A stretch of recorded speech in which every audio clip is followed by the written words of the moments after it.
impossible is not a fact, it's an opinion. When someone tells me it's impossible, I always just look at them. Anybody around me knows that they can't do that. So that's part of it. But if they didn't know me, it's your opinion. And they'll say, no, science shows. And I say, yeah, and how many times has science showed something's impossible? Now science shows it's possible. Things are impossible until somebody does it. And so I find that, most of your business people, you look at businesses and what does it take to make a business grow? It's not impossible to make a business grow. A business has been shrinking for a long time, or it's been stuck. The real problem is always, the chokehold is always the psychology and the skills of the leader, always. And 80% of that is psychology and 20% is the mechanics. Like if you don't know how to read your financials and you're trying to fly the plane of your company, I mean, come on. If all you do is go down and you look at profit and loss and you see what it is and you have a beer, either way, you either celebrate or you get depressed, something, you're gonna be in trouble, right? But if you have the skill sets, that's one thing. But you can get any skill set if you have the psychology. And anytime a business is not growing, it is not because it's impossible. It's because they aren't innovating, and they're not innovating because they're believing it's impossible. I mean, if we all know what does it take to transform, I obviously tell people it takes 3 things to create a breakthrough in anything, in your personal life, in your business, anywhere. You need a strategy. But that's not the first place you should look, and it's the first place all of us look. Me too. It's our inherent thing. You want to lose weight? Well, how do I do it? I want to grow my business? How do I do it? It's instinctive. We've been trained to think that way. But the problem is the how-to is usually not that complex. I mean, come on. 70% of America is what, 75% of America now is overweight? Is that because it's so complex how to be fit and strong? Right? Only the 1% know the answers. They hide it from you. You have to work your ass off to not hear what it takes, right? And so I remember I went to a TED Med Center and I watched about 12 doctors, one after another, get up and do these stories about how we could just get patients to take their medications and try to figure out the whole thing. And I was just looking and going, you're all talking about strategy and you've forgotten psychology. Because strategy is wonderful. I'm a strategist. I spent my whole life figuring out strategies. As we both know, a strategy could save you a decade, right? In business, strategy could save you, it could make the difference between success and failure. But most people have strategies available, or they could get them, or you could create them. But the problem is you got a story. And your story is why it isn't working. And the story is, I've tried what? What?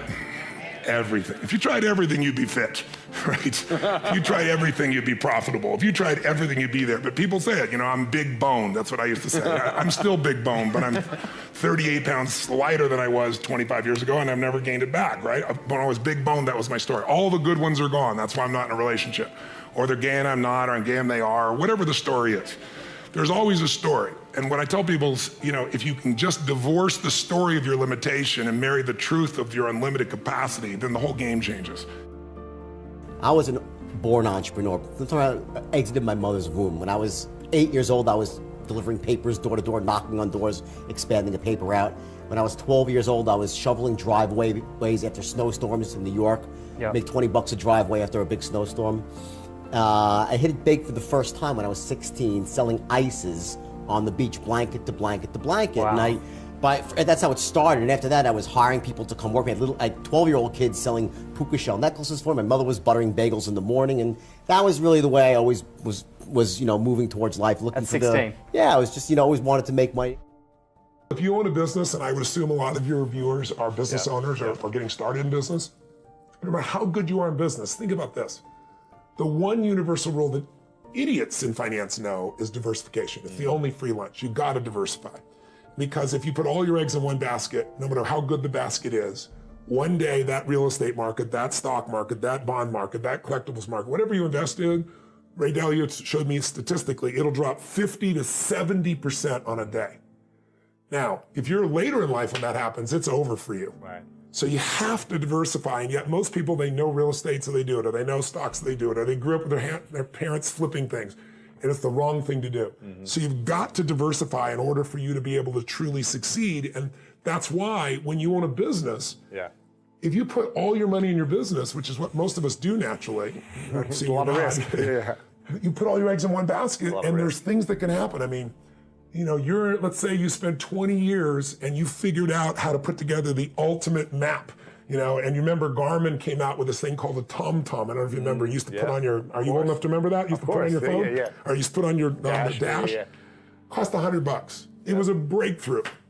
They were making like 100 million or something, or They were. Yeah. 6 months later, what happened? The iPhone came out with Google Maps. These little bastards, excuse my French, came out with it, put Google Maps, put their own map on here, and it costs how much? Zero. What's that going to do to your business when someone takes your product or service and gives it away for free? So I always tell people, competition happens, technology happens. What you must do is have a second business with no moving parts, no people, no time. Maybe it takes you 3 days a year for 2 or 3 hours after you've read the book. You put it in place and you measure it 2 or 3 times a year. That's it. Yeah. Go on with your life. Now, if there's a trouble in your business, you're financially set. In my life, I have 31 companies now. We have, what do we have? 1,200 employees, 7 different industries. We do $5 billion in sales. Yeah.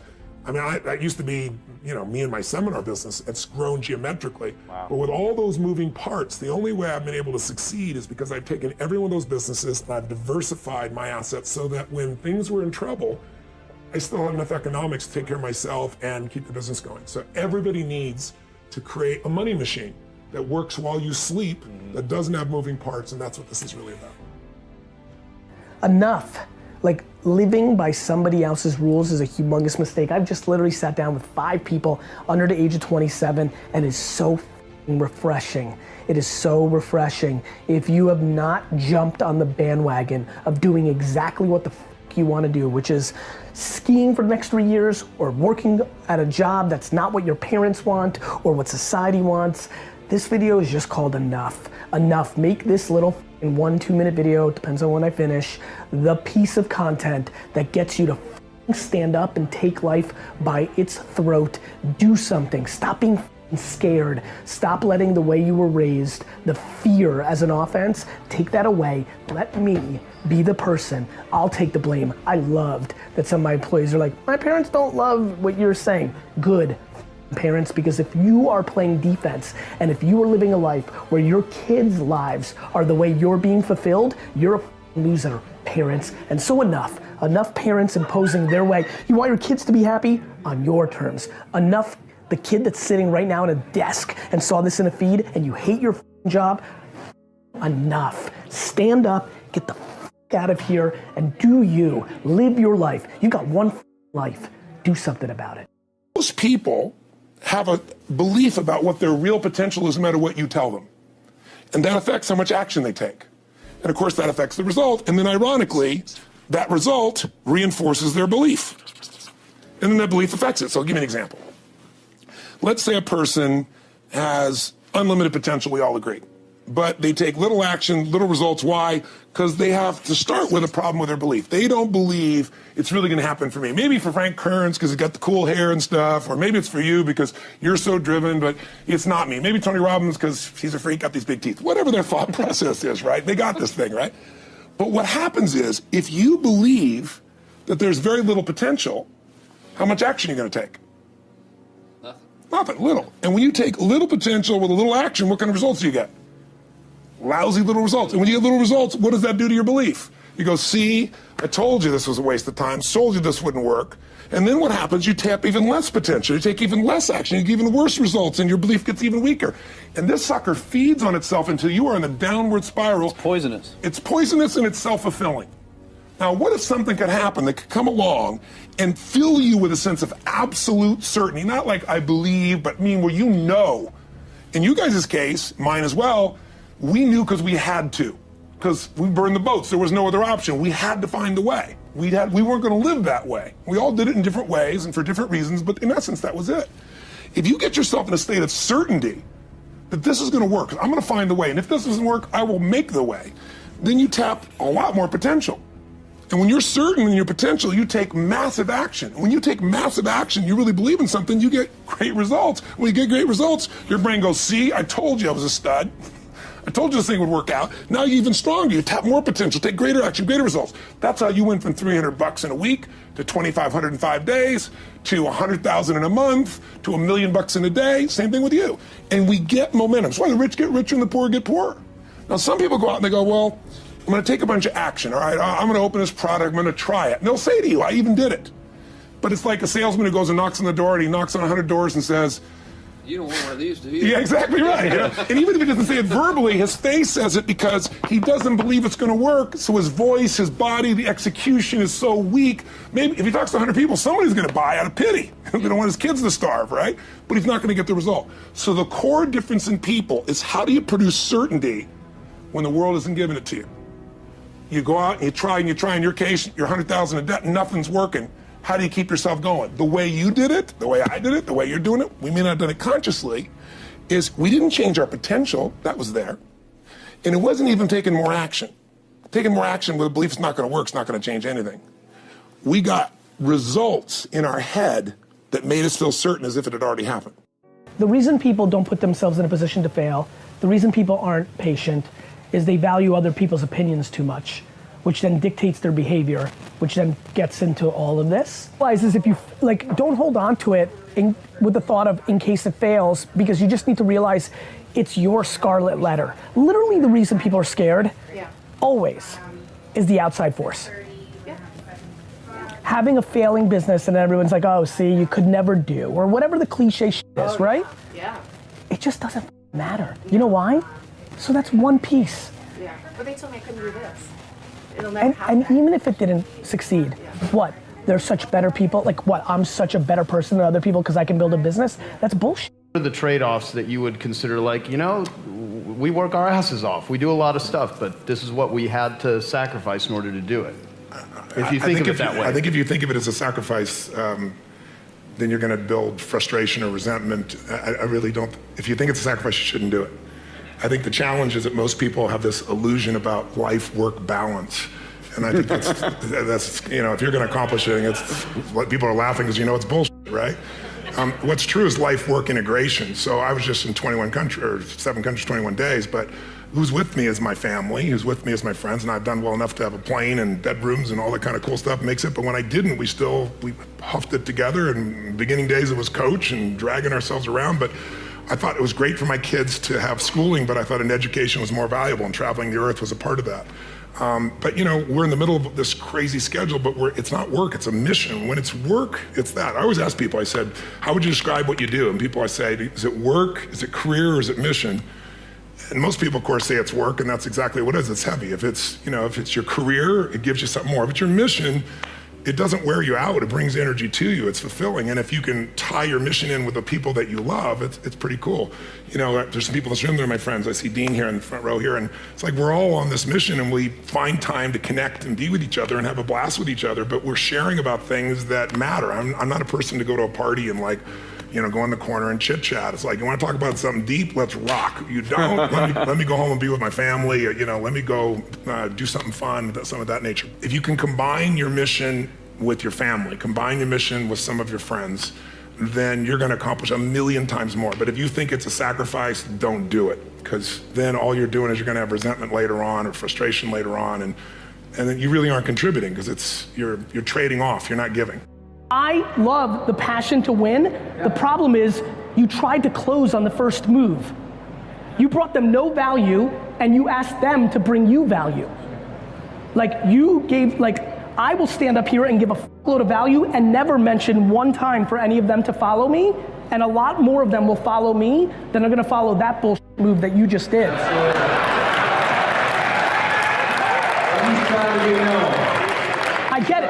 I get it, but this was back to the question that just happened, and this is why I want you to win. That move is always gonna lose. You can't go, tonight when you go out in Vegas and you see a pretty girl at the bar, you can't go up to her and the opening move is like, here's my key, let's go.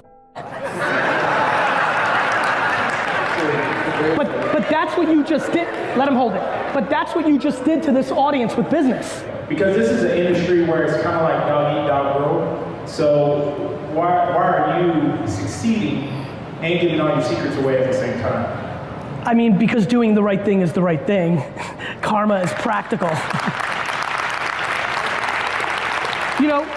I heard somebody rant earlier, right? That's like, hey, when I win, I don't think it's coming out of you. The guy that closed, I couldn't know who was on stage, but I believe in that, right? Because I love the idea of 85 people here going and listening to me, winning, I didn't make anything for it, but it then becomes brand. If she goes out and listens, and then 2 years later, she's having dinner with a friend, and she's talking about what happened to her life, that friend might be the CEO of GE. You know, I'm playing with the biggest brands in the world.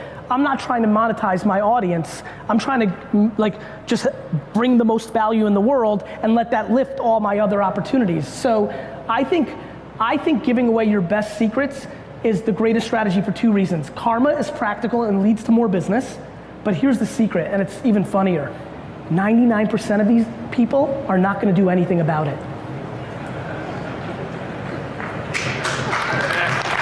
Somewhere about 5 or 6 years ago, I realized this fact. Holy shit, people aren't gonna do anything with this. So, there's still gonna be plenty for me, and I'm gonna be the most lovable guy ever. I love this. You know, my dad was an underground parking lot attendant, and I had no business background, but I had this passion to help people.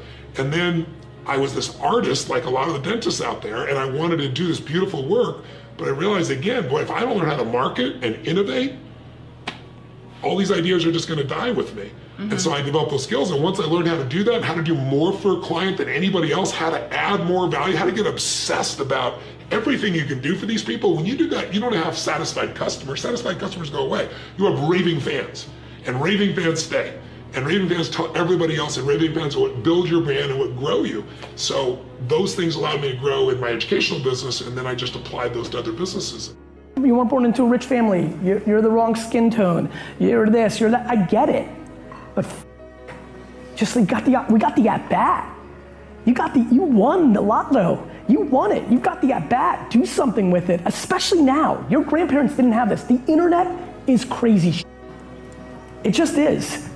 It just is.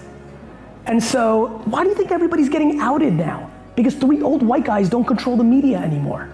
The f do you think is happening here? This is the greatest era ever for anybody.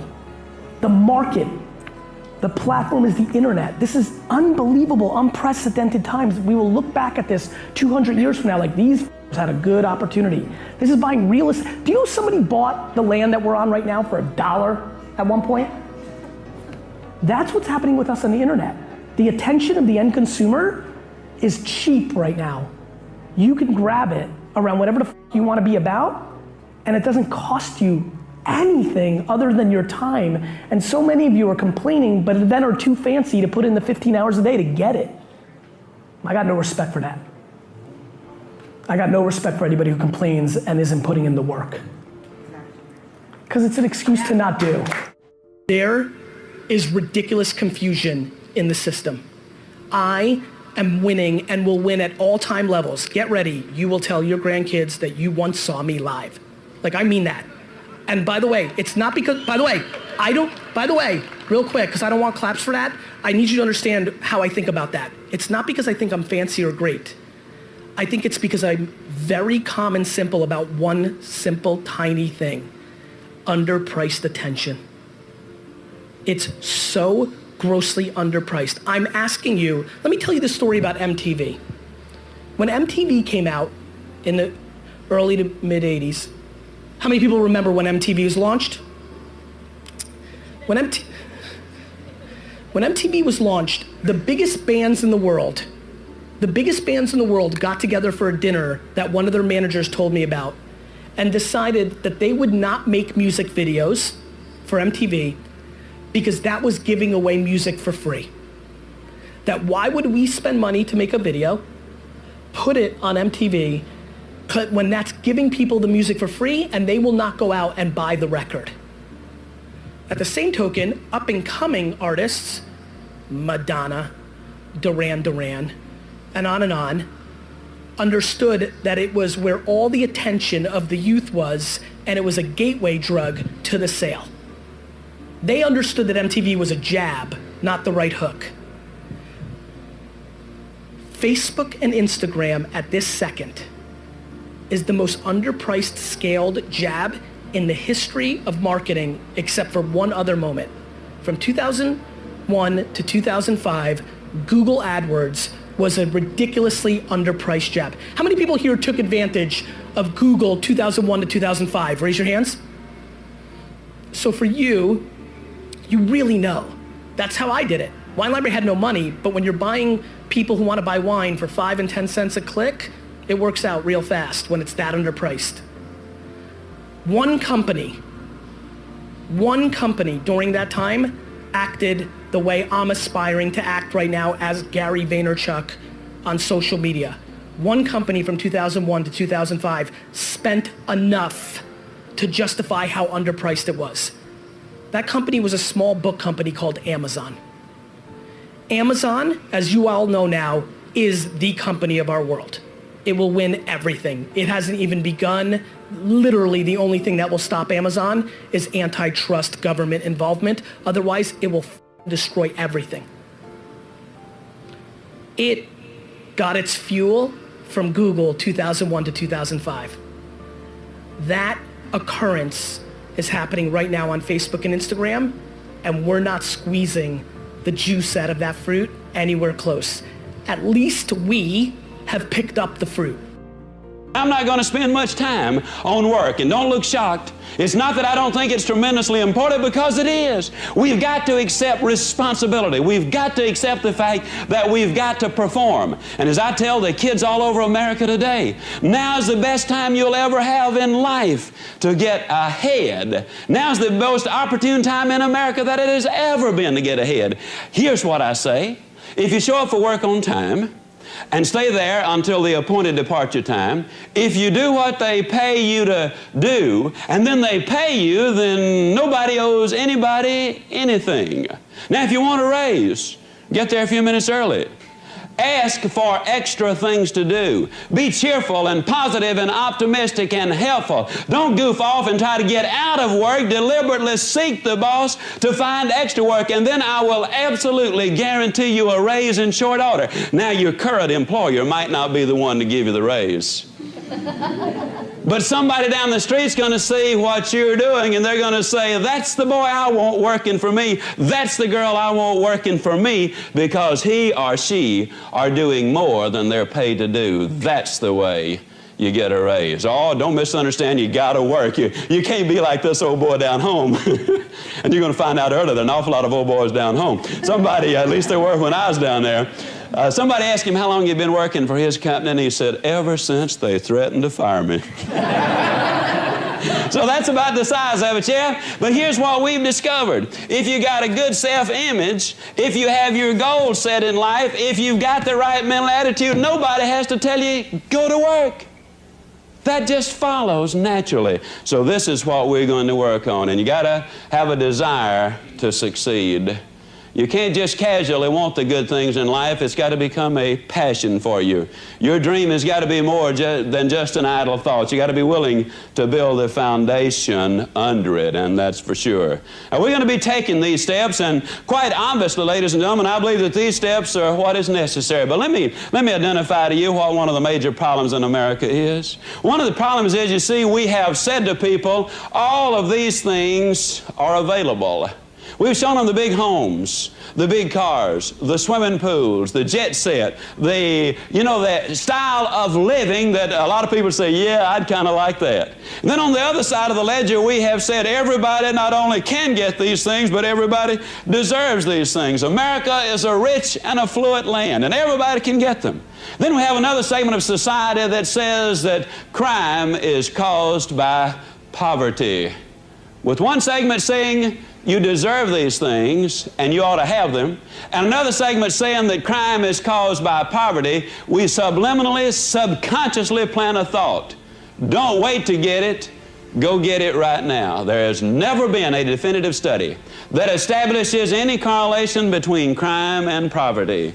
During the Great Depression, the crime rate was much lower in 1939 than it was in 1930, at the end of a decade of the roughest depression our country has ever had. So what we're saying is, let's start climbing some steps. You see, we could draw you an elevator to the top, but I'd have to be honest and say the elevator doesn't work. You're going to have to start taking these steps, and you're going to have to take them one at a time. But I've discovered that people don't mind taking the steps. If you tell them where they are, show them how many there are, and then tell them exactly how to climb the steps. But you see, you gotta climb the steps. You can't skip them. on September the 15th, 1944, in Jackson, Mississippi, at the YWCA at exactly 18 minutes after 8 o'clock, I saw the prettiest little girl standing over by the Nickelodeon. Now, some of you won't know what a Nickelodeon is. That's a jukebox, okay? And I thought to myself, boy, what I'd really like to do is I'd like to go over there and I'd like to grab her in my arms and I'd like to start hugging her and kissing her right now. That's exactly what I wanted to do. But if I had, she wouldn't be sitting here as my wife of over 30 years today, because I would have skipped too many steps. So I did something real original. I walked up to her and I said, hi.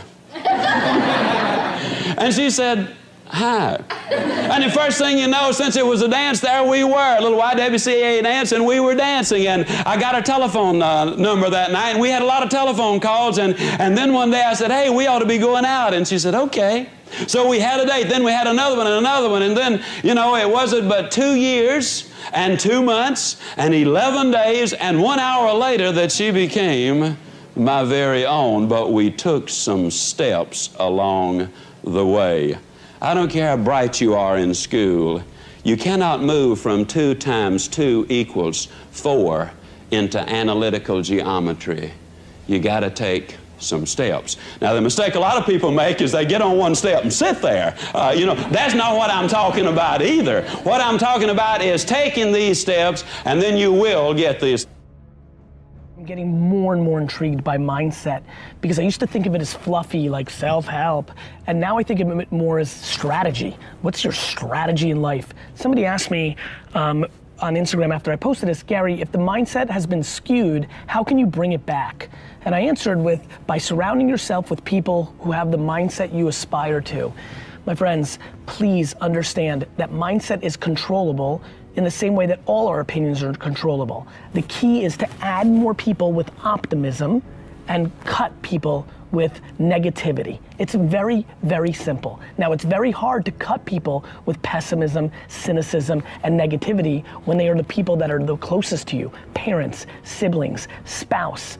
But the bottom line is, if you're asking the question, I'm gonna give you the answer. The answer is add more people with positivity and optimism and cut people with pessimism and cynicism. Who you surround yourself matters. What content you consume matters. I basically suffocate myself for a long period of my time and created an environment that was based on offense and optimism, and now I know no different. Please do the same for you. Make that move.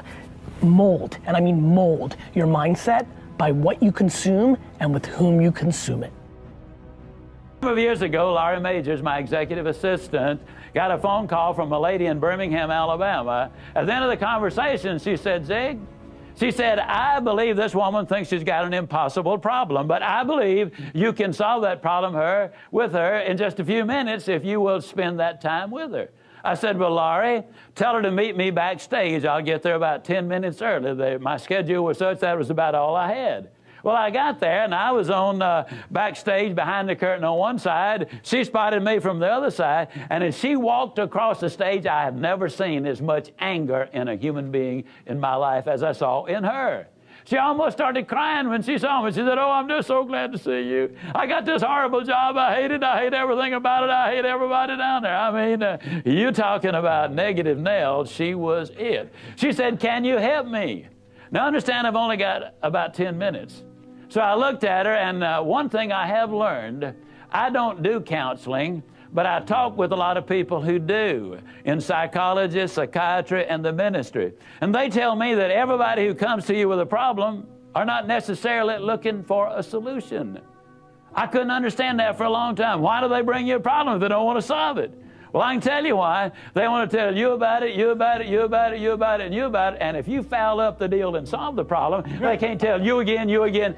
They want the attention that goes with the problem, and every company just about it has that kind of an individual. They want the attention that goes with griping and complaining.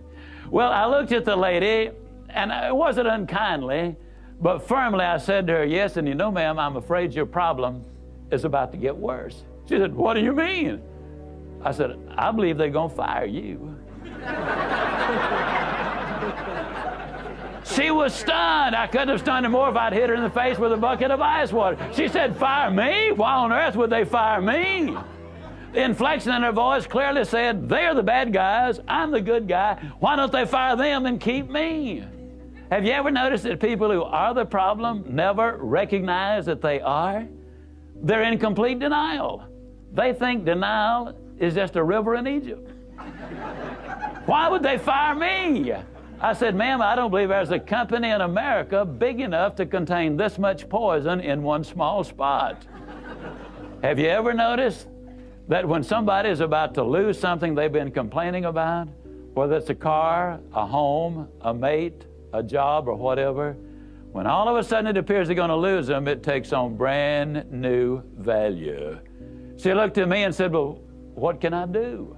I said, do you really want to know? She said, yes, I do. That's the reason I came to see you. I came looking for help, but you sure haven't been any help so far. I said, well, ma'am, I've got an idea, and I will absolutely guarantee you it positively, definitely, absolutely will work if you will just do it. She said, I'll try anything within reason. I said, okay, when you get home tonight, all of your household tasks are complete. It's bedtime. Get off in a room right by yourself. Get a sheet of paper out, and at the top of it write, I like my job because. She interrupted me. She said, that'll be easy. I don't like nothing about that job. Don't like nothing about those people down there. And I said, well, just as a matter of curiosity, do you work there for benevolent reasons, or do they pay you for working there?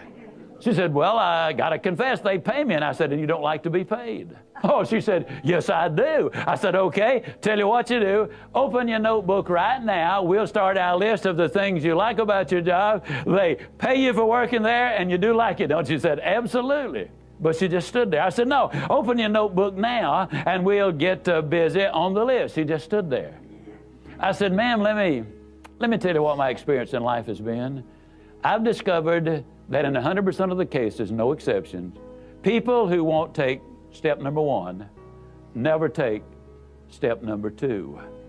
You see, she had come to me with an impossible dream. Her dream was that nice Mr. Ziegler was going to solve all of her problems, and she would live happily ever after. Well, folks, I got news for you. I can't solve her problems. I can't solve your problems. But I will give you some steps that I'll absolutely, definitely, and positively will work for you, as it worked eventually for her. I said, well, ma'am, let me tell you something. Unless you're willing to take step number one right now, it's been nice talking with you. She angrily opened her notebook. Before we got through, there were 22 things she liked about her job. Not only did they pay her for working there, they paid her above average. She had 3 weeks vacation with pay. She had a retirement program. She was in on profit sharing. She had health insurance, life insurance, and accident insurance. She lived less than 10 minutes from home. She was in on management decisions. The company sent her to 3 seminars a year to be paid for. She had her own private office and parking place. 22 things that she liked about her job. Now I said, ma'am, when you get home tonight, everything is finished. Get off in a room right by yourself. Close the doors, change one word from I like my job to I love my job. Get in front of that mirror, and folks, I cannot say this strongly enough, but I'm going to try. The eyes are the windows of the soul.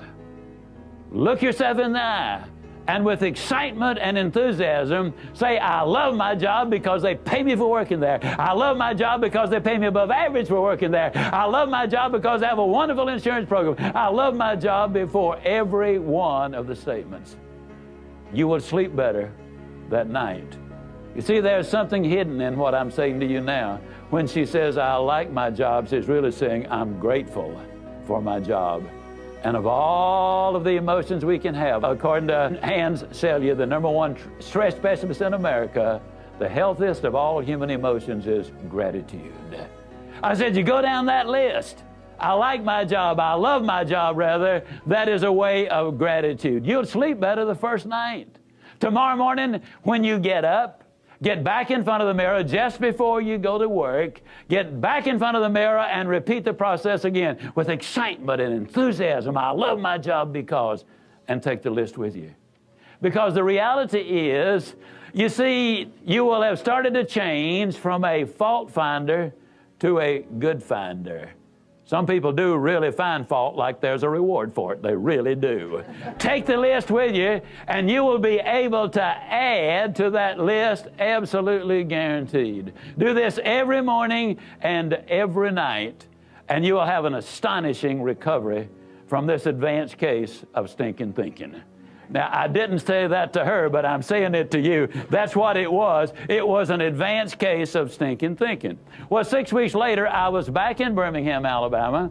I was doing a follow-up sales seminar. Now, the lady was not in sales, but she had been listening to my tapes. She had been listening to Automobile University, and she had discovered that everybody sells. Everybody who will ever hear this is in selling. Whether you're a school teacher, a civil service worker, a military personnel, an executive secretary, it doesn't make any difference what you do, you sell every day of your life. There she was at the sales seminar, seated on the front row, grinning so wide she could have eaten a banana sideways. I'm telling you, you're talking about somebody that was excited. She was turned on. I said, well, how you done? She grinned even more broadly and said, Mr. Ziglar, I'm doing wonderfully well. And thank you for asking. She said, you cannot believe how much those people down there have changed.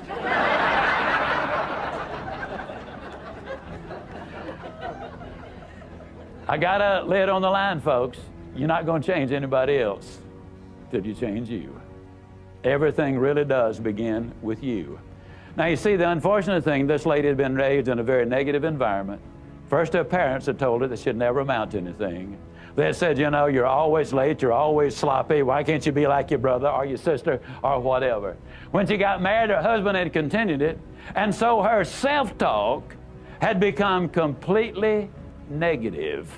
Everything that she said about herself was negative. You know, like Dad said, I'll never amount to anything. Or like my husband says, I can't do anything right. But when she started changing the input, then some radical changes took place. What if I told you you died this week? Would you complain about your crap job or that test you don't want to take? I doubt it. You would go much higher level thinking. Well, that's really what it takes. It takes understanding that if you're not pumped right now, if you're begrudging what you're about to do, if you're not looking forward to it, look, I respect practicality. You got to go through school because your parents want to.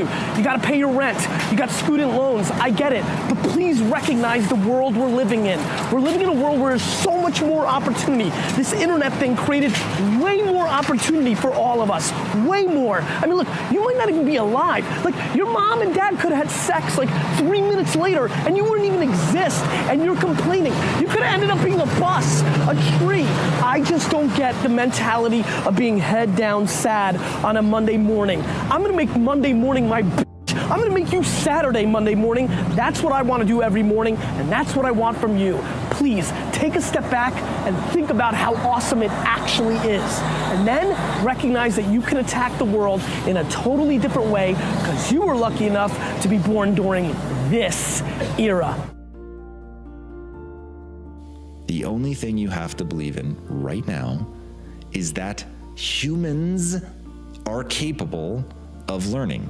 That humans, for whatever reason, nature has chosen to not endow us with a whole bunch of like pre-programmed things. So for instance, a baby horse, a foal, I believe is how you say that.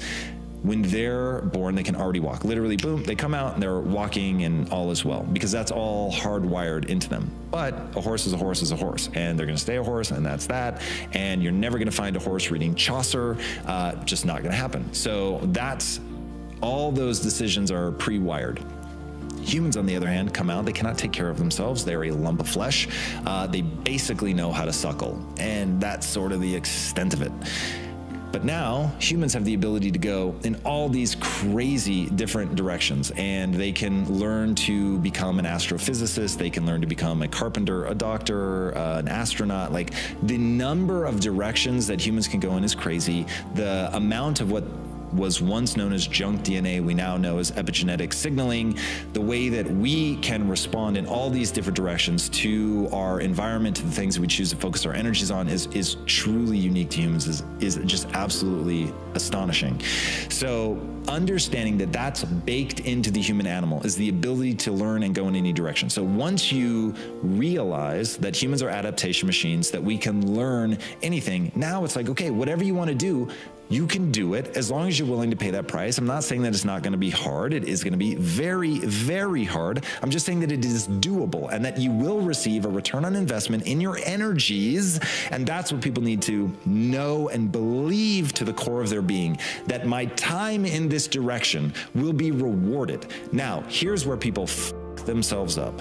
There is this retarded debate about whether or not it is, hey, am I pre-programmed? I'm good at math, and so that's it, and I should go do things that are math, or I'm good at verbal, and I should go do things that are verbal. I'm naturally gifted as an athlete, so I should go be an athlete. Look, I'm not saying people don't get early wins. People get early wins. And if you happen to love the thing you're getting early wins, and that's awesome, man, and you will find it just a little bit easier. You've got a headwind or a tailwind, I guess, a tailwind. You have a tailwind. And so that, yeah, love that. But if the thing that gives you the most energy in life is something that you have no natural inclinations for, then go learn that. When I say that I have zero natural ability as an entrepreneur, I mean zero. I had to learn everything from not being lazy, to problem solving, to overcoming my paralyzing fear, to look at world like a puzzle, dealing with anxiety. Literally, it was comical as I was going down my journey in the beginning as an entrepreneur to figure this shit out. It's ridiculous. And then I meet people who are like ripping flowers out of people's front yards and selling them back to them. Like, when I say that was not me, I had a paper route and I was so chicken to go up to people's doors that I actually only got half the money that I could have gotten for the same paper route, the same amount of effort. But because I was so afraid to go knock on people's doors and ask to collect the money that was due, that for like 2 years, I did a paper route for half the money. Okay, that's how spastic of an entrepreneur I was when I started. So you can learn this stuff. Now, my goals demanded that I learn entrepreneurship, so I learned it. So that's what I want people to understand. What is your goal? Work backwards from there.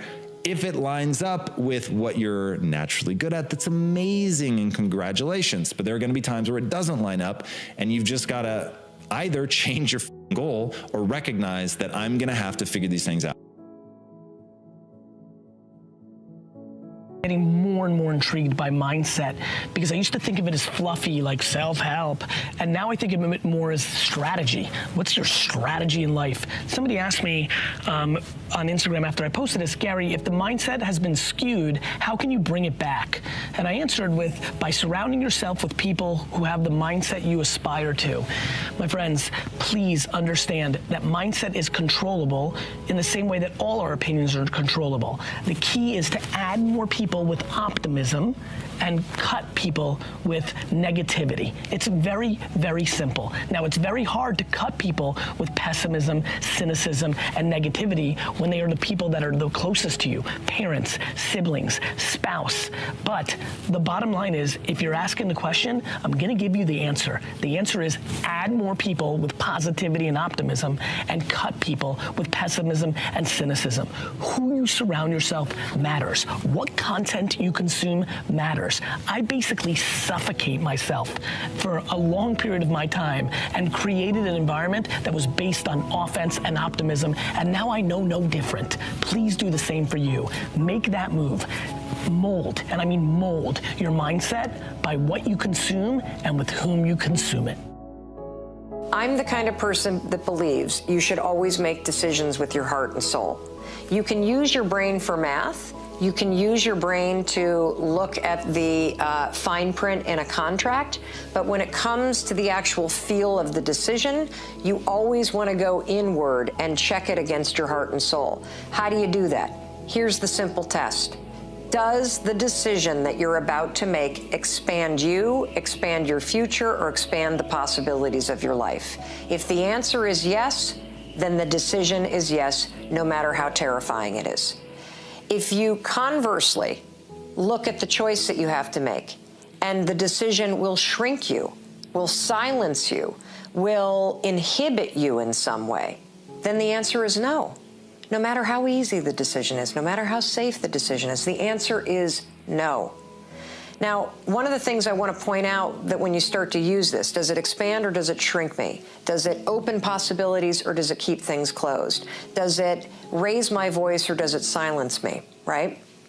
Is that there's always a short-term and a long-term impact to the decision. The short-term impact to making an expansive decision, a decision that's based in your heart and your soul, sometimes it's terrifying. Because sometimes it means moving, or it means changing a job, or changing a relationship, or having a difficult conversation, or starting something new.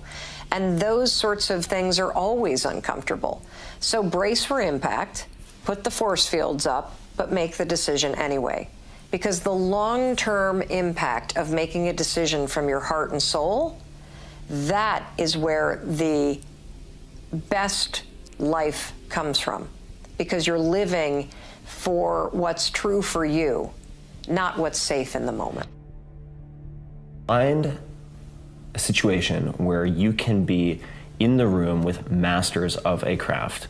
And that could just be deal making. It could be joining a small company, say fewer than 50 people, where you simply get to observe one of the principles negotiating in an industry that you don't even care anything about, right? It could be waste management and you want to go into high tech, but if you sit in a room with someone who's an absolute pro at crafting deals, negotiating, getting past no, those skills and maybe those relationships start to snowball, all right? And this is what Scott Adams, the creator of Dilbert, would call systems thinking. So instead of being wedded to the outcome of a given job, you are accumulating skills and relationships that transcend that job, okay? And if you choose your environments well, because as I've said before, and as people like Drew, the CEO of Dropbox, who's a friend, have said, you're the average of the 5 people you associate with most, right? So if you take just a few years,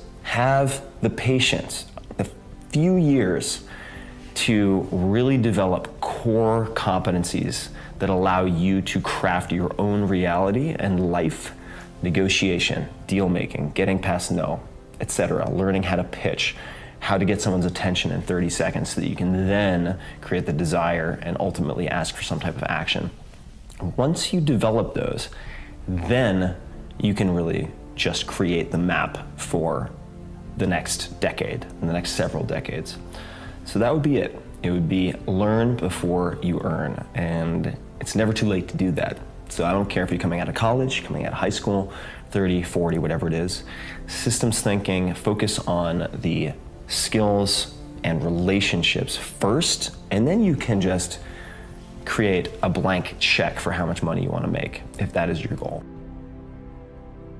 So what you want to do, and this Tony Robbins asked this question, I think it's absolutely brilliant.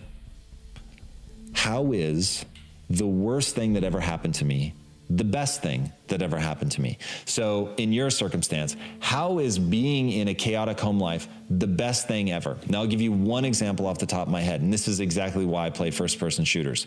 Can you learn to stay calm in the chaos? Because my friend, I have the chills. If you can do that, it will serve you so well in every single area of your life, in a relationship, in business, if you want to be an athlete, if you want to play games, like whatever it is that you do, one of the things that you're going to have to become great at is letting all of the noise drift away into nothing and getting into laser focus on the thing that you're working on. Now, when I give advice like that to people, they think, well, how do I practice? The amazing news is the best thing that has ever happened to you is that you have a built-in way to do that. Your home life is mass chaos. So now you get a chance to practice. I have the chills. You get a chance to practice every day, tuning out the chaos and getting laser focused on something. That's framing. Now there are other ways, but that one is so powerful that I will end it there. Focus on that. It is practice, practice every day. Thank God you're living in this chaotic environment. Man, congratulations. Whether it's Jocko Willink, you mentioned, retired Navy SEAL commander, used to be in charge of all West Coast training for the SEAL teams, would which is intense. Highly, highly decorated. Whether it's Jocko saying discipline equals freedom, or you look at, say, some of the writers or musicians or directors or others in the book, across pretty much all of them, you find that they find freedom in constraints. So what does that mean? Sounds kind of weird. Also sounds very, sounds like an oxymoron, right? And what I mean by that is all of these people have routines. They have set recipes that they repeat on a daily and weekly basis so that they are not making a lot of extraneous decisions about mundane things. And they also recognize that we all have our lesser selves, our impulses. I love chocolate croissants. If I left my entire schedule to whim, I would just eat chocolate croissants all day long. I love them. They're incredible. And I still do have them once a week. I have my cheat day and I'm allowed to do what I want. So I let my monkey mind and my lesser self just go nuts. But these people all have typically, these are folks we might be inclined to think of as superheroes. And maybe Jocko's a superhero. But the vast majority have one or two strengths. They might not even be the best in the world, but one or two strengths they combine in a really unique way. And they build habits around those strengths. And then they have 1,000 other weaknesses. But the habits and routines are what help them from going off the rails. And this is really encouraging. This should be really encouraging because the people we see on magazine covers that we might idolize and feel we could never possibly emulate because they have it all figured out. They have no insecurities. They wake up every morning and with a mental karate chop, they just master the day. That's not how it works. I know these people. Almost everyone in this book, certainly on the podcast, I've become friends with hundreds of these people. Not true. They have tons of, not everyone, I don't want to speak for everyone, but tons of neuroses, tons of terrible self-defeating habits. And the safety net they create is habits and routines. That's why Jocko, in part, says discipline equals freedom. Okay, so you have trouble waking up in the morning? No problem. You want to stage, this is something Jocko does, takes his clothing, prepares, gets his sort of coffee ready to brew, clothing on the floor for the workout, right next to his bed, prepared the night before.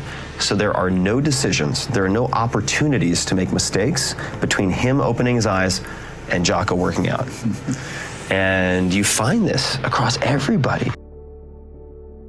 Every single morning, Monday through Fridays at 9 a.m., I host a live call-in radio show on Sirius Satellite Radio. It's called Make It Happen with Mel Robbins. And the thing that's been so crazy about that show is every single person that calls me on that show, they call in because they're feeling stuck in their lives and they're resigned about their ability to change their lives. And I'm not talking about people that are nuts. I'm talking about successful people like you and me that just somehow got stuck in their lives. And I'm not talking about people that are looking for cheesy self-help. I'm talking about people that really want to figure out how to move themselves forward. And you know, I find that so many of us think that our dreams are unreachable or unrealistic, and it's just so sad. I mean, people think that their dreams disappear. And if that's what you think, congratulations, you're officially stuck. And the truth is that our dreams are always there, and they don't ever give up on us. We give up on them. But here's the secret. If you just force yourself, and I mean force, because I know damn well none of you want to do anything about this, and I also know you're sitting there like, yeah, this self-help crap, this isn't for me. But if you just force yourself to take a couple small steps, there's always a surprise. I'm not going to stare at it. You stare at your past and you'll end up staying there. It's okay to look back and admire it, but you carry on. I'm not in the business of staring back at it. You know what I mean? And getting lost back there. People say a loss can make or break a fighter, but trust me, a win can also make or break a fighter because they get comfortable with a win. People can get comfortable with a win, and slack off then. Slack off on the training. Slack off on the diet. They've won one. They're winners now. That's not me. You know, you sleep on a win and you'll wake up with a loss. So I just carry on, keep doing what I'm doing. And that's why this turnaround is so good for me. Vegas, straight away. The Fighting Irish head to the fighting capital. It's perfect. Continue on this path, the freight train straight to the top. How many times have you had somebody say to you, hey, have you got a minute, Bob? Have you got a minute? They don't want a minute. I want you to think about that. I read a poem one time. I said, I have only just a minute, only 60 seconds in it. It was forced upon me. I can't refuse it. I didn't seek it and I didn't choose it, but it's up to me to use it. I must suffer if I lose it, give account if I abuse it. It's only a tiny little minute, but eternity is in it. Well, at any rate, I thought I'm going to put this on a video and I'm just going to share it with everybody. Just this one little part out of the seminar I'm making. I want you to look at this sand timer and I want you to think about your life. The sand in the top of the glass represents the future. The sand in the bottom of the glass represents the past. Now, do you know, we know what's in the past, and yet we can't do anything about it. Do you know what the trick is? You don't know how much sand's in the top of the glass. You may think you have a lot, you might only have a little. Then again, you may think you have a little, and you might have a lot. When I was a little boy, I was raised by my grandmother.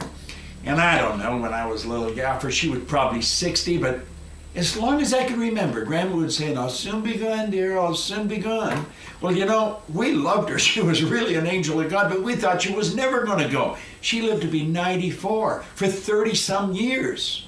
I'll soon be gone. She didn't think she had much time left. She had 34 years left. Now, about the same time, I had a buddy of mine, Bob Yates. He was just 16.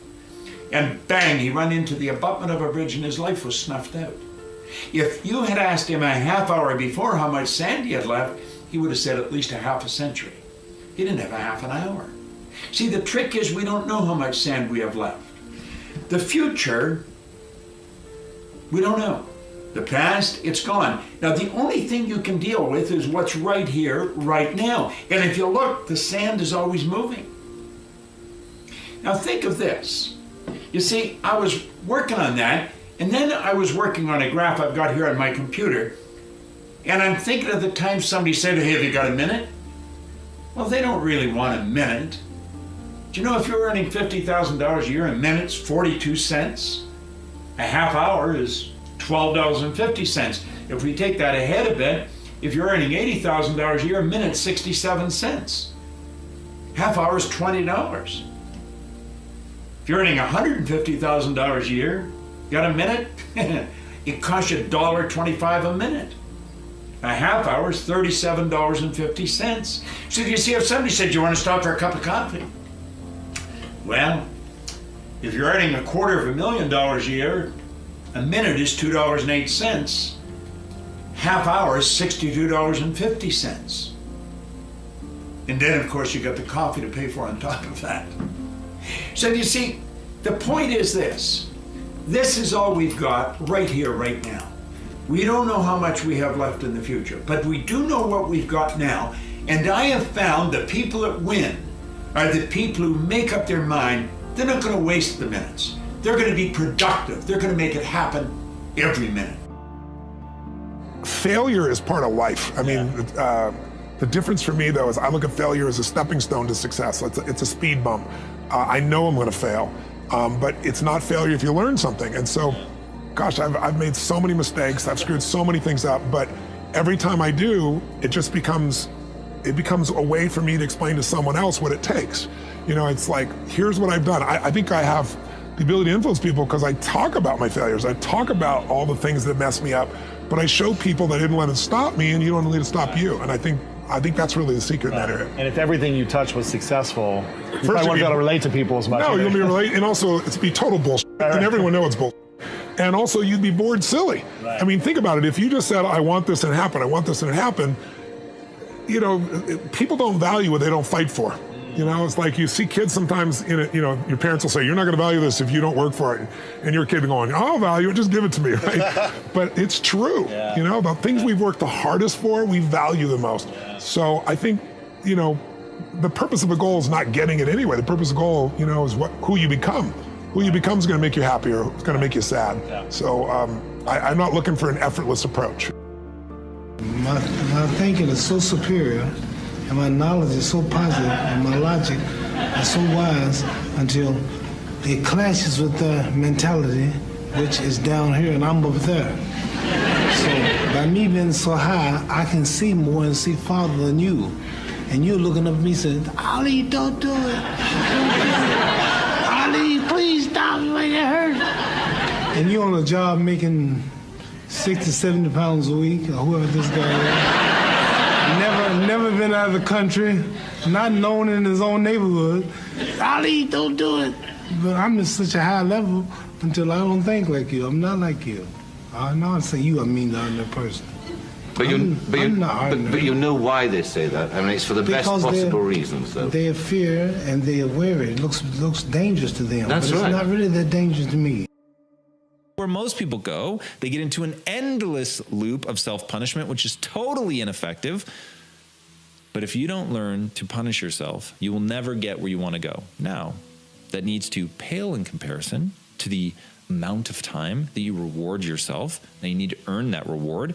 If you're just lavishing yourself with emotional praise and you haven't done anything, then I think that will cheapen it. It will ultimately mean nothing. And quite frankly, I don't think you can really bamboozle yourself. I don't think if you try to praise yourself for stupid shit, I think some part of you knows that you haven't done anything to deserve that praise. But when you set a bar and you meet that or exceed that, to then tell yourself, hey, you did it. You said you were going to do it. You did it.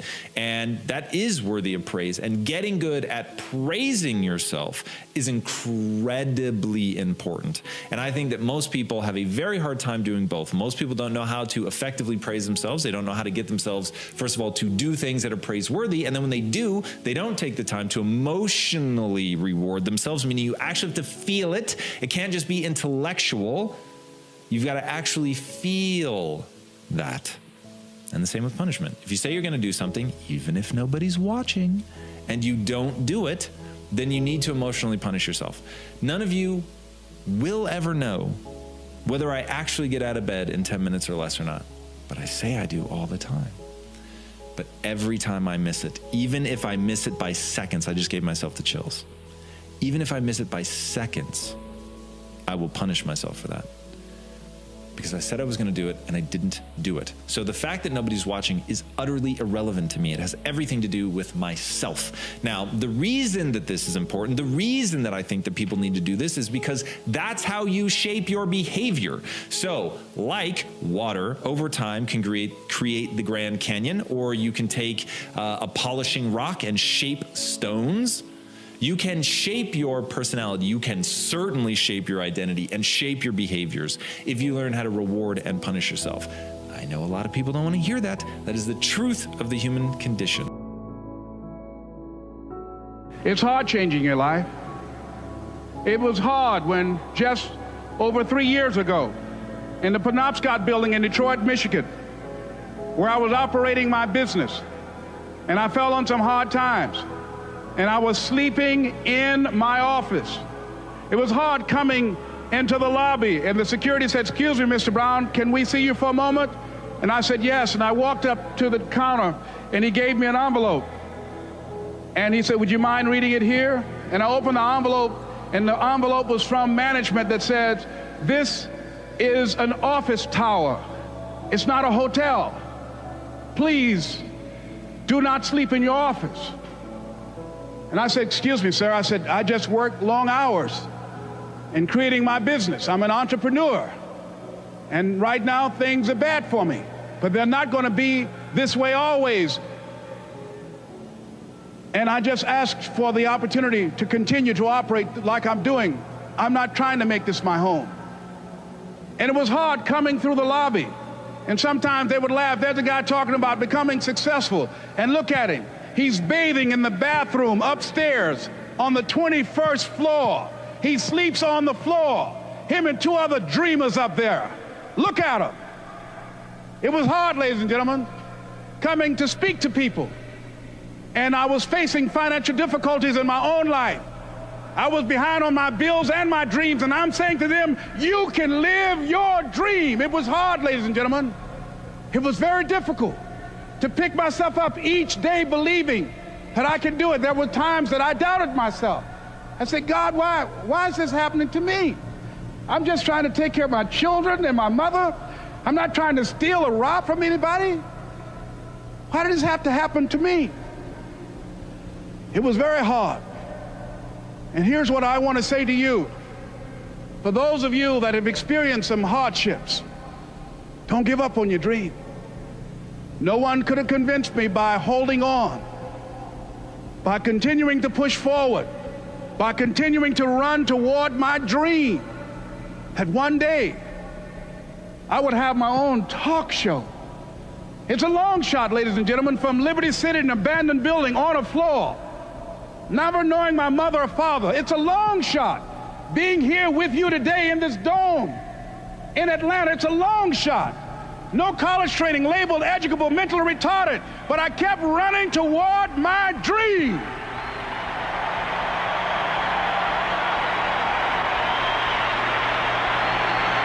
Don't stop.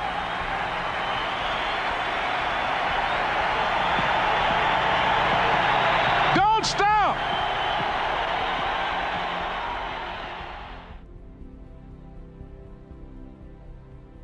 I think that there's a certain delusional quality that all successful people have to have.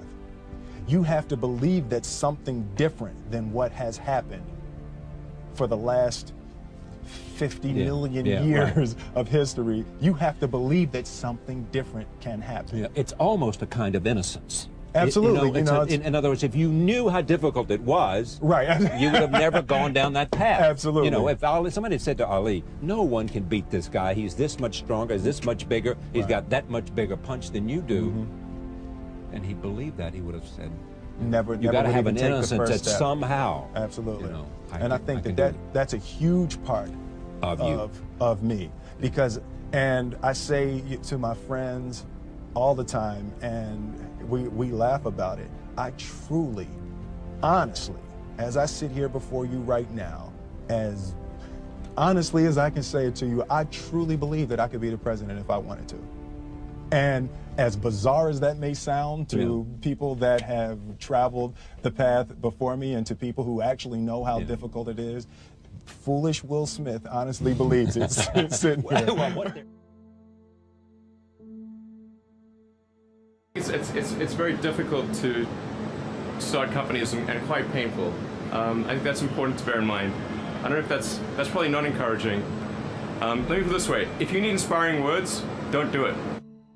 And I believe, and I learned very young from parents. From my parents, absolutely, that you don't try to build a wall. You don't set out to build a wall. You don't say, I'm going to build the biggest, baddest, greatest wall that's ever been built. You don't start there. You say, I'm going to lay this brick as perfectly as a brick can be laid. There will not be one brick on the face of the earth that's going to be laid better than this brick that I'm going to lay in this next 10 minutes. And you do that every single day. And soon you have a wall. And soon you have a wall. And I think psychologically, the advantage that gives me over a lot of people that I have been in competition with in different situations is it's difficult to take the first step when you look how big the task is. The task is never huge to me. It's always And by that I mean just the fundamentals of logic. You know, do you have the right axioms?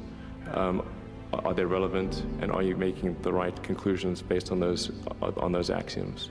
That's the essence of critical thinking. And yet it is amazing how often people fail to do that. I think wishful thinking is innate in the human brain.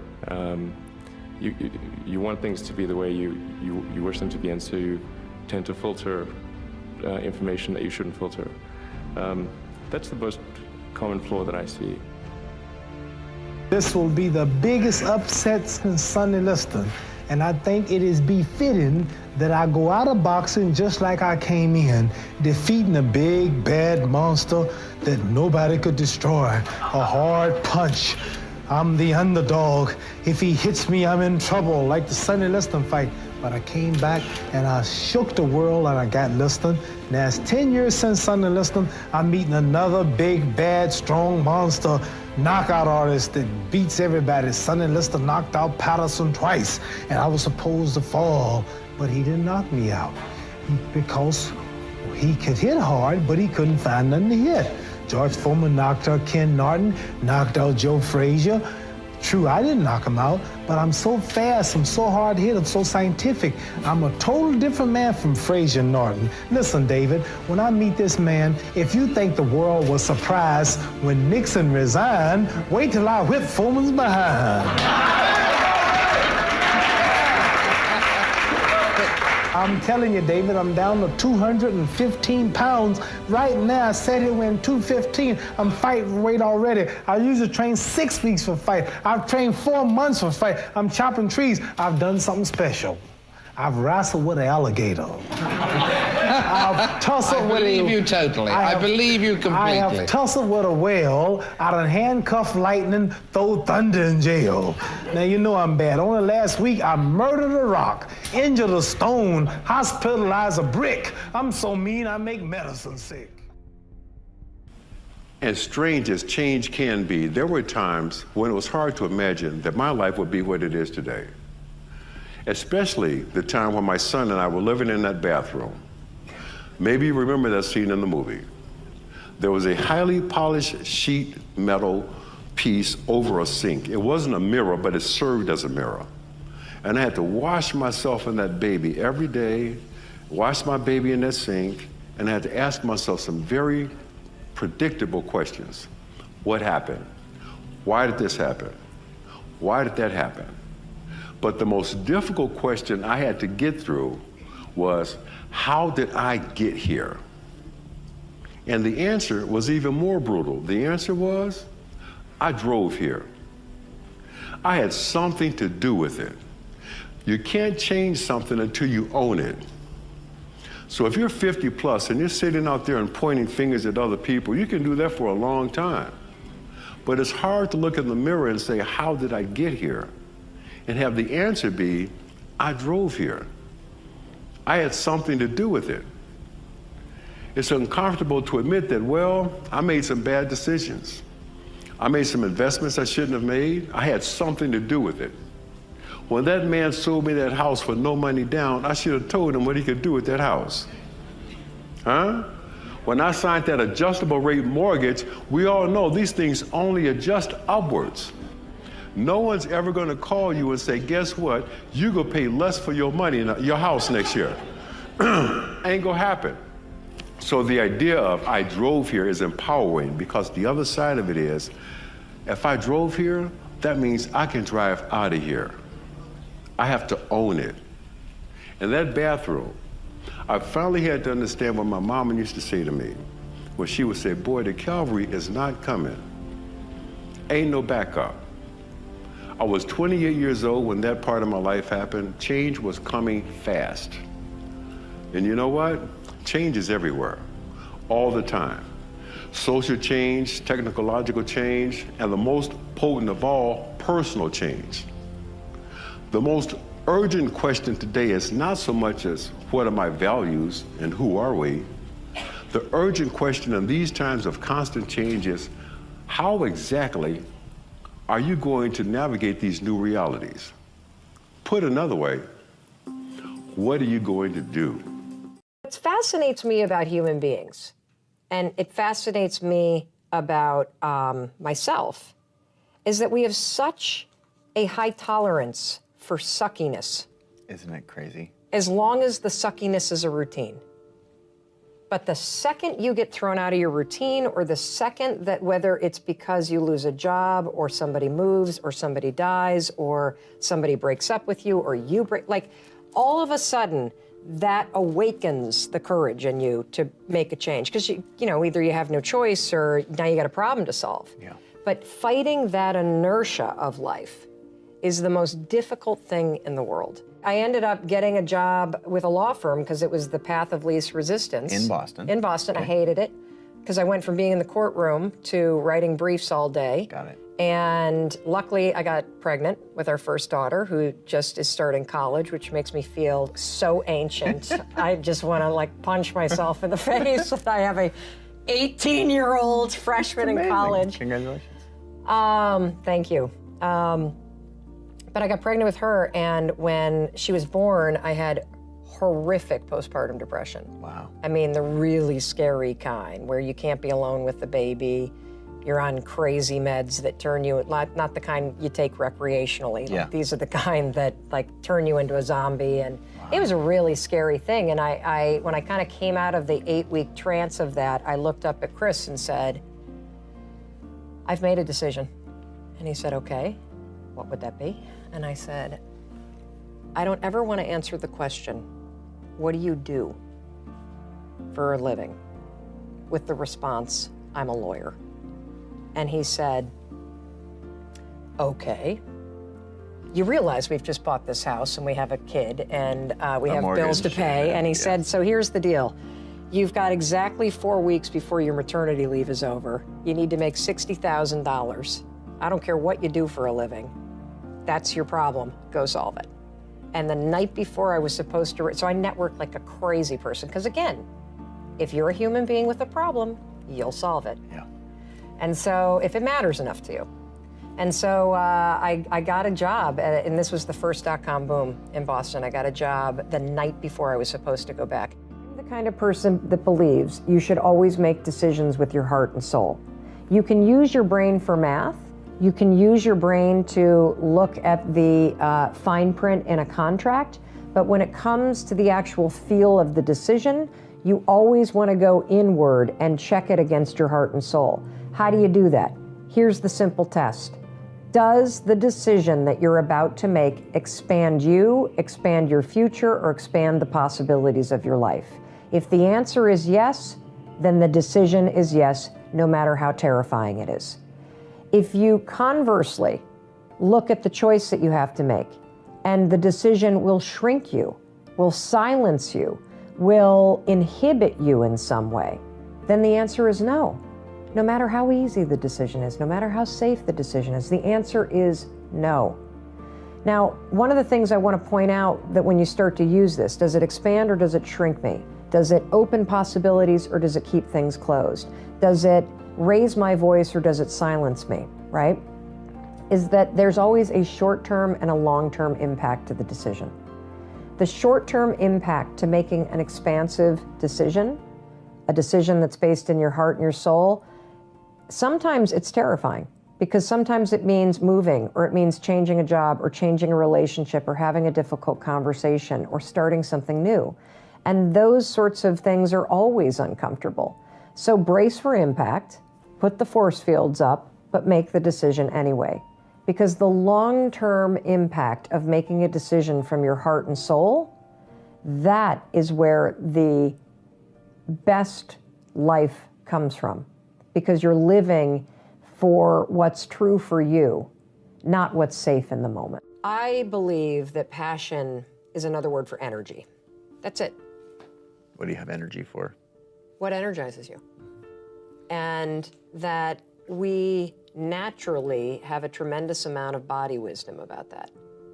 And that every one of us has an internal fuel tank that is either empty or full. And if you're empty, you feel depleted. If you're full, you feel energized. And so if you simply are in any situation, I mean any situation, and you pay attention within 5 seconds to, does this person energize me? Do they deplete me? Where are they in the scale? You just gain some tremendous wisdom. And the simple way to start to figure out who you are and what you want is start aligning yourself with more things that energize you. So situationally, if you're lying in bed and the snooze alarm goes, or the alarm goes off, and you feel depleted, and you start reaching for the snooze button, that's a really big sign that you need to get out of bed. Now, being depleted versus energized has nothing to do with whether or not things are hard or easy. It has to do with what naturally actually either expands you or shrinks you. And so if you look at your client list and measure it depleted versus energized, what shrinks versus expands me, you have the actual map. And when you start to find the courage to make decisions that energize you and that expand you, whether they're scary as shit or not, that's when everything changes. And so that's how I actually make business decisions. I don't even, like, the money conversation comes second. It's, does this deplete or energize me? And if it depletes me, how do you move it in that direction? Or how do I say no? If it energizes me, how do I do more? Because if you are energized or expanded by something, you will do it for no money, you will do it happily, and you will suddenly wake up and say, oh my gosh, like I'm pursuing my passion. I started to have these panic attacks and I didn't know what was wrong. And I went to see one of the health people at campus, and they referred me to somebody, and the doctor said, oh, well, you just have anxiety and you're having panic. And then he said, I think you should go on Zoloft. And then I had anxiety about taking a drug because, it might change me. Yeah. Heaven forbid. Right. I'm so stable. Why would I want to be changed? And that's the funny thing is that those of us that struggle with these kinds of things, we're terrified of taking any kind of medication because we're afraid of not being ourselves. And yet, the anxiety or the depression or whatever you struggle with is actually keeping you from being yourself. That's the anxiety, or that's the anchor. Yeah, and so I argued with him like a lawyer for 6 months, and then finally I gave in and started taking Zoloft, and it was like a miracle. When I took it, it was literally as if somebody had taken a volume dial and turned it to 0, and that voice that would sound off in my head on a loop that triggered all the body sensations. We're going to talk a lot about this tomorrow, like the difference between worry and how that triggers anxiety, and then the difference between anxiety and panic, and then how you can utilize the tools that I'm talking about to curb the worrying, to control the anxiety, to stabilize the panic, and really self-monitor. And see, I think that is the single greatest skill that anybody could have, the ability to self-monitor. You could call it mindset, you could call it self-awareness, but truly to be so in tune with yourself that in a nanosecond, you pick up when things are going south with your thoughts. Feel stuck because you're waiting for some kind of external force to either push you and pressure you to change and to be great and to be amazing, or you're waiting for somebody to give you permission. You're either sitting back because you need some sort of external motivation from somebody that's going to push you or praise you or pressure you in order to change, or some life circumstance, like maybe in your past you've experienced trauma or you faced something really scary and that was the thing that made you change. And then the second thing that people wait around for is permission. Look, those may or may not come in your life. If you are somebody that is sitting around waiting for some external force to come and do the work for you, that is such a losing bet, it's unbelievable. Maybe you'll get lucky, maybe somebody will come, but more than likely, no one is coming. The only kind of force that will truly create change in your life is you, the internal kind of force. I hate to say it, but for those of you that feel really, really stuck, and you keep thinking that somebody's got to pick me, or somebody's going to discover me, or somebody's got to give me permission to write this book, it's ridiculous. This is external versus internal force. And what you have to figure out if you're stuck is, are you the kind of person that is guilty of needing, wanting, and waiting for external forces, people, an event, some outside force to kick you in the ass so that you'll finally do the stuff that you've been dreaming about doing? I want to tell you something. No one's coming. No one. The people in life that get what they want are the ones that aren't waiting for an external force to validate their dreams, to inspire them, to give them permission. It's the people that realize that success, that happiness, that control, it comes from the internal force. And what is the internal force? It's you. It's you. It's you being able to realize that no one's going to do the work for you. It's you realizing that you're never going to feel ready. In fact, even as you start working toward the things that you really want to do, you're definitely not going to feel ready, and you're going to feel outside your comfort zone, and that's normal. When you start to feel like you're stretching yourself and you're sticking your scrawny neck out there and you're taking some risks, that's amazing, because you're growing. People have so many theories about fear. They talk about, oh, well, I'm afraid of success. No, I'm afraid of failure. I'm afraid of intimacy. I'm afraid of heights. I'm afraid of this. I'm afraid of that. I'm afraid of the other thing. There's actually only 2 fears. Only 2. And if you're in sales, which you are, or even if you're not, life is about persuading people. Life is about influencing people. And fear is the invisible force that will make you ineffective at that. It will stop you. Now, I love J.K. Rowling as an example. I mean, we all know the Harry Potter series, but what a lot of people don't know about her, she talks a lot about fear. She struggled with major depression. Do you know she was unemployed and she wrote the original idea for Harry Potter on a napkin while she was on state benefits? She was then rejected by 12 publishing houses. And this, by the way, was after she was divorced, bankrupt, and a single mom of a kid. Pushed herself, pushed herself, pushed herself. She talks a lot about fear and about failure. Well, you know, we know the moral of the story. She just kept going. Of course she was afraid. But she had the good kind of fear, not the bad kind of fear. You don't ever start. You stay trapped in your head. And if you feel paralyzed, if you've been spinning the same ideas over and over and over again, then you know what I'm talking about. You see, many of you are thinking way too big. You're attaching way too much pressure on the things that you're interested in. Until you start blogging about fashion, you won't even know if you like it. So thinking that you have a dream about doing it and thinking that you have this grand plan that you're going to do it full time, it is a complete and utter waste of your time to be dreaming that big. And let me tell you why. Because oftentimes, if you're the kind of person like Vicky that's getting trapped up here, the bigness of what you're thinking about is what's stopping you. What I want you to do if you're in Vicky's situation is I want you to stop dreaming and I want you to just start doing small things. I want you to go back to curiosity and less into crushing your big goals. The thing about life and business and success is that you have to be willing to start. And for people that procrastinate, starting is the hardest part. For people that worry, for people that think too big, starting is the hardest part. Folks that study procrastination talk about the fact that the only way to beat procrastination is to create what they call a starting ritual, which is a way to push yourself to get started. Because all the research shows that if we can push you to get started on something, you'll likely keep going. We spend a lot of time talking about mindset from the standpoint of think positive so positive things happen.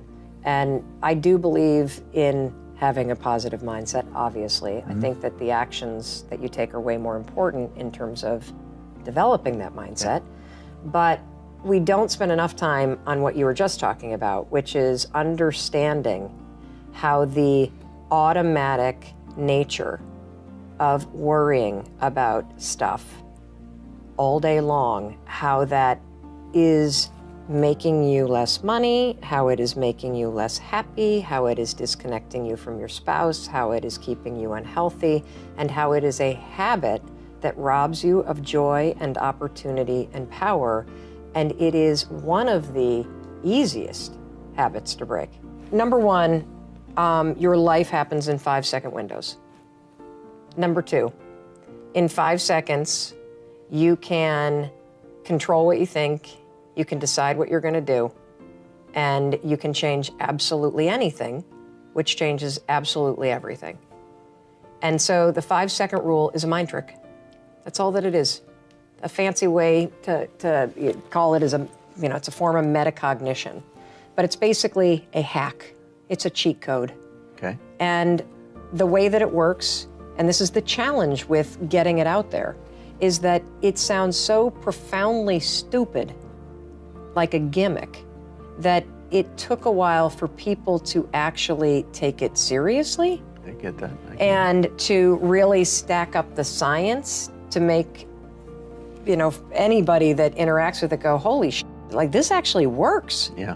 So here's what it is. Basically, the moment you catch yourself hesitating or doubting or starting to worry or about to chicken out or shrink or shut up or whatever it is that you're about to do that is shrinking your power, you just go 5, 4, 3, 2, 1. You count backwards, 5, 4, 3, 2, 1.